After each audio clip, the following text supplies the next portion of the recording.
ఉజ్జయిని శక్తిపీఠ మహాకాళి ఆలయం, మధ్యప్రదేశ్లోని ఉజ్జయిని నగరంలో ఉంది. ఈ ఆలయం దేవి మహంకాళికి అంకితం చేయబడింది. ఇది సతీదేవి మోచేయి పడిన ప్రదేశం. అష్టాదశ శక్తి పీఠాలలో ఇది 9వ శక్తి పీఠం. ఉజ్జయిన నగరం ద్వాదశ జ్యోతిర్లింగాలలో 9ది. ఉజ్జయిని నగరానికి అవంతి అనే మరో పేరు ఉంది. కాళికాదేవి మాత గర్భాలయంలో ఎంతో ప్రకాశవంతంగా నాలుకను బయటపెట్టి కోపాగ్ని రూపంతో భయంకరంగా దర్శనమిస్తుంది. కాళికామాత నల్లని కళ్ళు, సింధూర రంగుతో, చంద్రవంక కిరీటం ధరించి భక్తులు పూజలందుకుంటుంది.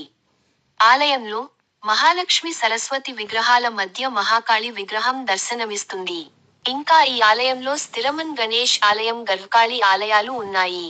హనుమత్కేశ్వర్ శివలింగం గర్భకాళి ఆలయానికి సమీపంలో ఉంది. సింహేశ్వర శివలింగం స్థిర్మాన్ గణేష్ ఆలయంలో ఉంది. మహాకాళి హర సిద్ధి మాత గొప్ప రాజైన విక్రమాదిత్యుని ఆరాధనా దేవి. విక్రమాదిత్య రాజు తన తలను 11 సార్లు కోసి తన శిరస్సును దేవికి సమర్పించాడని, ఆ సమయాలన్నింటికీ దేవి దానిని తిరిగి జోడించి జీవించేలా చేసిందని చెబుతారు. అతని చిత్రపటం ఈ ఆలయంలోని ఒక వరండాలో ఉంది. ఆలయంలో ప్రతిరోజూ సాయంత్రం 15 అడుగుల ఎత్తులో వెలిగించే 2 ప్రత్యేకమైన దేవదారు వృక్షం ఆకారపు ఇనుప దీపాల స్తంభాలు ఉన్నాయి.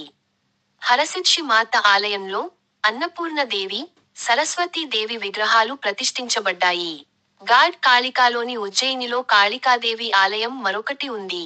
ఒక పురాణం ప్రకారం, నిరక్షరాస్యుడు, మూర్ఖుడైన కాళిదాసు కాళికా దేవిని ఆరాధించాడు. కాళికా దేవి అతని భక్తికి ముగ్ధురాలైంది. అతనికి సాహిత్య నైపుణ్యాలను అనుగ్రహించింది. తరువాత కాళిదాసు గొప్ప కవి అయ్యాడు.